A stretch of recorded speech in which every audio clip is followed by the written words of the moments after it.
Welcome back to Rebirth Photos. Hope you're having a great morning, evening, afternoon. If you're watching this on Joe Sin's Rebirth Photos on Facebook or Instagram or on TikTok, welcome. If you're watching this on YouTube, hey, go over there and follow my other platforms if you'd like to. There's different content I put on those platforms than I put on YouTube, so there is going to be some differences. Okay. Thank you for those that have just left me super thanks. I'll try to give you guys shout outs when I can. I need to read some of your comments to everybody, do a little comment video. We haven't done that in a few days. And thank you to subscribers and members. Okay? Those of you that have followed me and stuff. I know on Facebook, it's exploding a bit over there. Almost 3,000 subscribers in about 6-7 days. New ones. So, anyhow, we are reading From Here to the Great Unknown. If you're new to the channel, go click on Rare Elvis Photos right under the video. Go to playlist and look for the different book series that we're reading. All of these books, okay, and more are on there. You're going to click on the title, and then you're going to sort by oldest to newest. That way you can see, you can read them in order with me, okay, and learn. Well, without further ado, let us get started, okay? We just left off in this reading this book that Ben was in the house with Lisa for 2 months. Not 2 days, not a week, not 2 weeks, but not a month, but 2 whole months. And, gosh, Lisa seemed to be happy about that. I get it. Riley seemed to think it was very strange and difficult. So let's continue reading. They had just buried Ben. And now we're reading more of the aftermath. My family stayed in the house together for 6 months. We were in grief together. We'd wake up and we'd all talk about, from sunup till sundown, just about Ben. Ben this, Ben that. All of them. For 6 months. My brother and I were very similar. See, I always felt like we were twins. Our senses of humor, the way we talked, we even sounded like each other. He was just slightly smarter, slightly wittier, and more cerebral. From as early as I can remember that we've been able to ask my parents questions like, what am I doing here in this world? Questions like,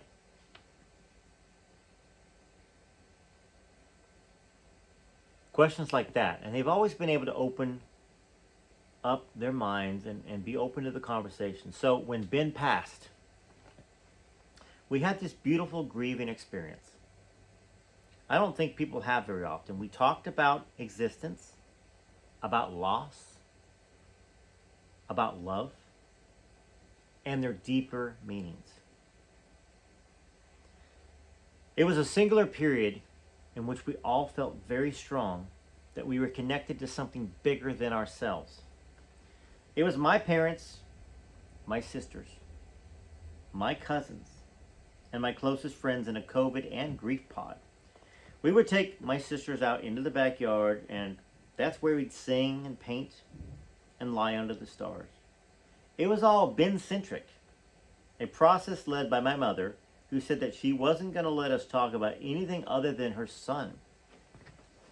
Now, I'm really grateful that she did that, said Riley. If I hadn't had her set that tone, I might have listened to friends urging me to get back to work or move towards a kind of escapism to try to dampen the loss. My mom simply said, no. She said, no, we're experiencing this.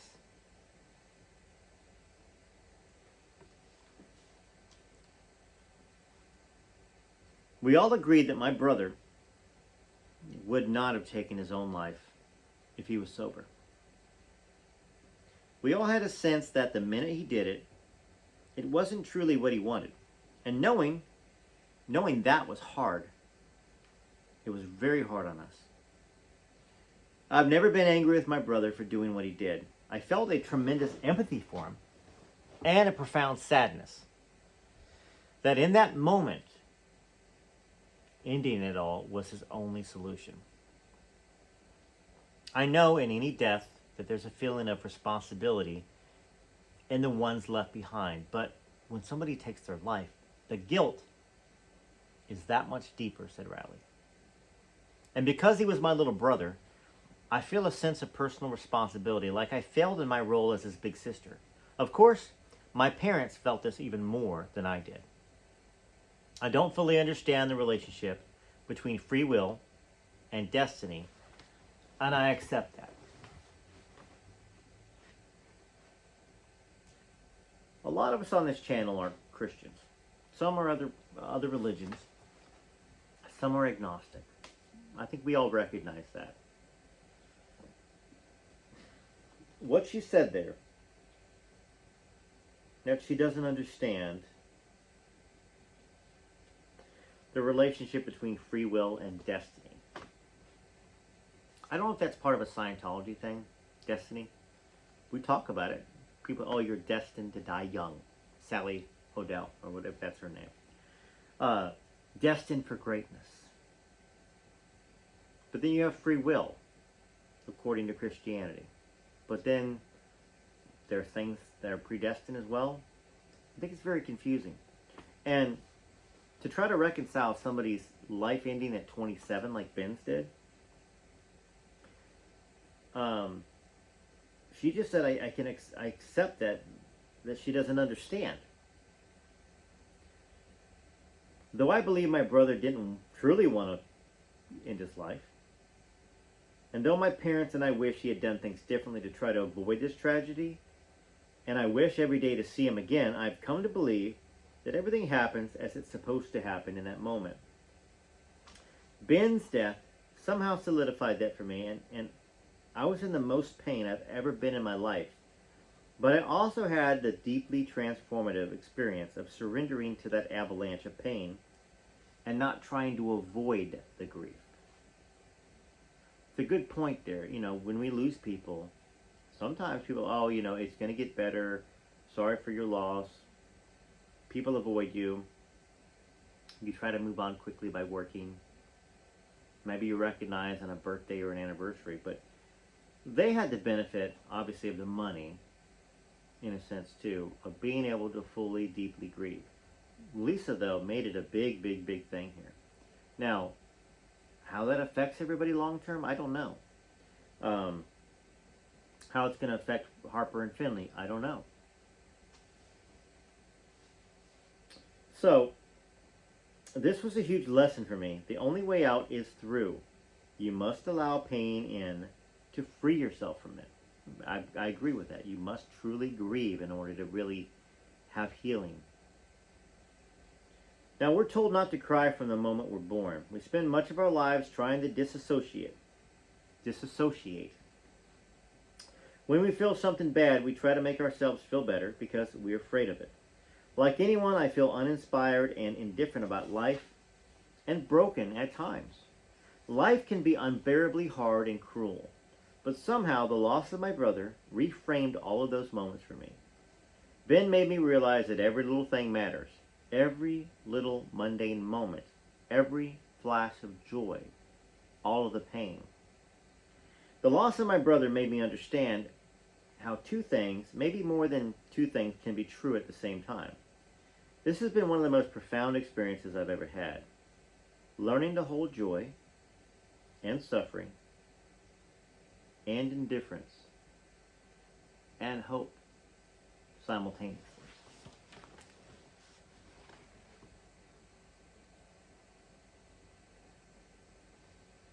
Sometimes even now, I'll be doing something. And grief's volume is turned down so I can just barely function. But the rest of the time it's cranked up all the way and I can't hear anything. A childhood friend of mine asked me, does it lessen? Does it get any better? And the answer is no. Today I might be able to take a shower and not think about it. Tomorrow I could be crying in the shower. Grief is always there.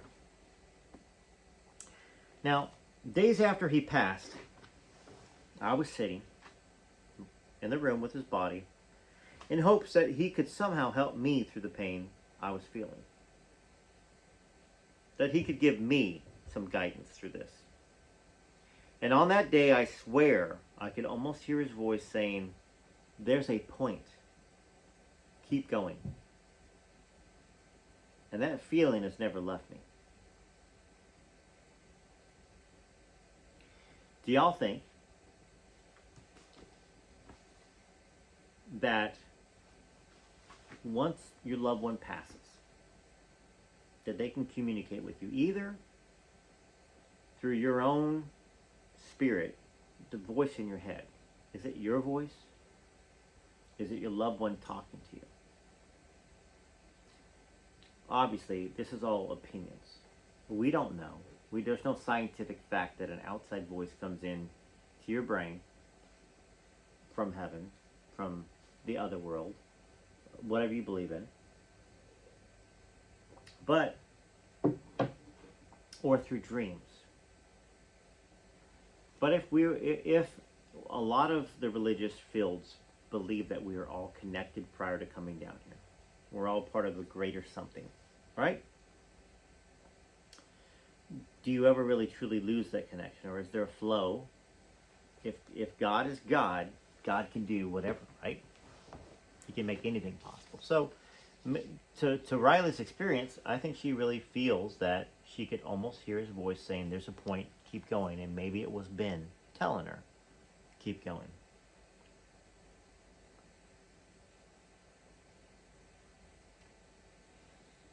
All right, Riley continues. After Ben died, I knew my mom wouldn't survive it for very long. She just didn't want to be here. When he left the Casitas, she chose to live the rest of her life in mourning. She wasn't interested in talking about anything other than my brother anymore. That's heavy. I know y'all want me to keep reading, I'm going to, but if that's true, that from the time Ben passed away to the time she passed away, she didn't want to talk about anything besides Ben?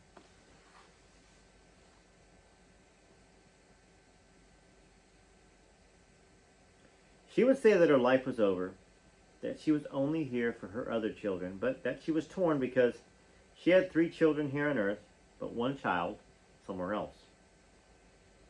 But she really surprised us all. For a start, she didn't relapse. She was even more present than she'd been in years too. She had some incredible moments of living her life in a way that she hadn't in years because of her addiction. Now, our first trip to Hawaii after Ben died, she went snorkeling and swimming in the ocean, and hiking and ziplining. She really tried to hold on to hope, even though it was like sand sifting through her fingers. I could see her trying. She said she was trying. She even tried to reconnect with some of the people that she jettisoned when she moved to England. One day she texted me a photo of herself and one of her old friends at lunch. She'd called up a few of them and apologized, almost like she was trying to make everything right to tie up unfinished business here. And I wish it was all like that, and that I could paint an uplifting, rise from the ashes picture, but the truth is that most days she would just sit in her house, smoke a lot of cigarettes, and stare out at nothing, at everything. That's what her grief looked like. And that, folks, is PTSD. That's post-traumatic stress disorder. That's one of the biggest signs, is that empty stare. Some people call it zoning.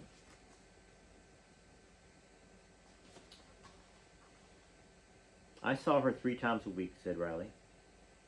And every weekend. If she had it her way, I would have lived with her. And if I missed even an hour on a weekend, she would ask, what could you possibly be doing?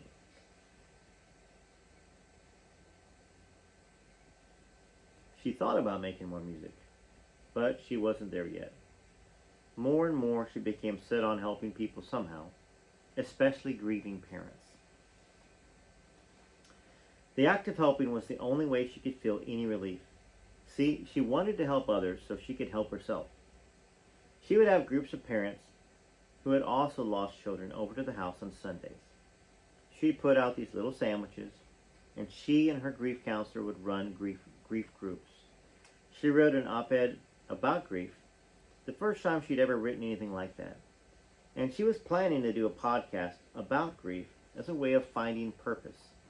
She desperately wanted to connect with the people who also had this shared experience. Nothing else inspired her.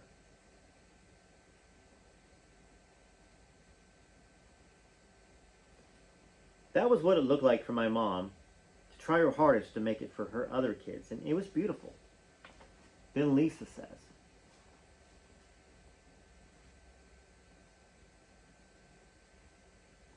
"My son made me go to Hawaii. I did not want to go.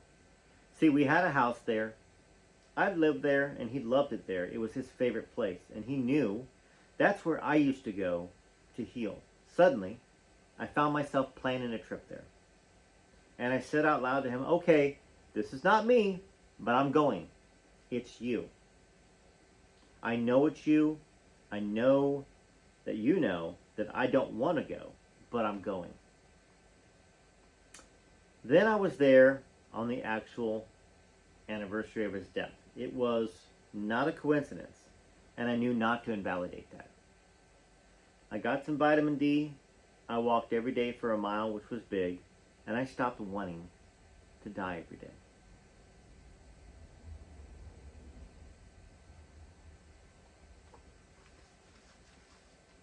Riley said, "My daughter Tupelo was born in August of 2022, who passed away in August of 1977, her grandfather. And the first week after Tupelo's birth, my mom would come over and do the night shift so Ben, her husband, and I could sleep. Just as I had done for her when she had the twins. Now, my mom instantly became obsessed with Tupelo.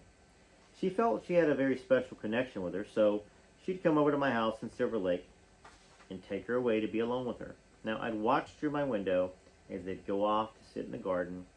My mom would call it her fairy garden, just as I had called our garden in Hidden Hills a fairy garden for Ben when we were little.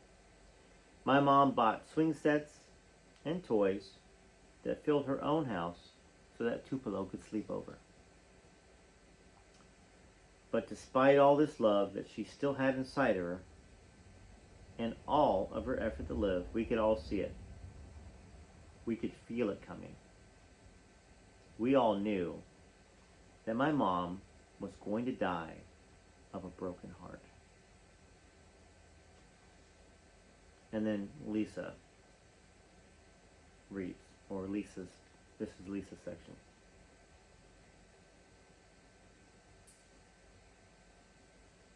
"I'm still only 14 months out. I'm not crying all day, every day, or locking myself in my room all day and not coming out. I've made baby steps. I'm able to have a conversation and not feel like I'm losing my mind, and I can think better now. For a long time, I couldn't think at all. How do I heal? I heal by helping people.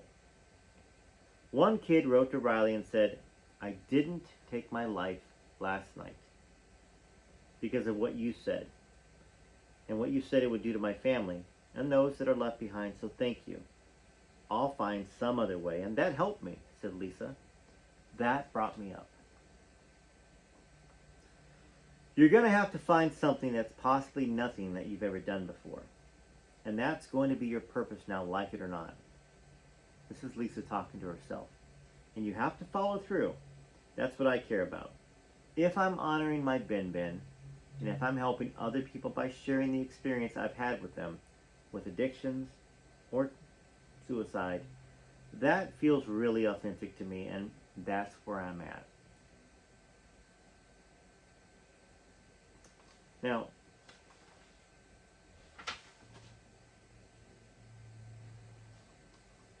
that's where we're gonna close here. We'll read more.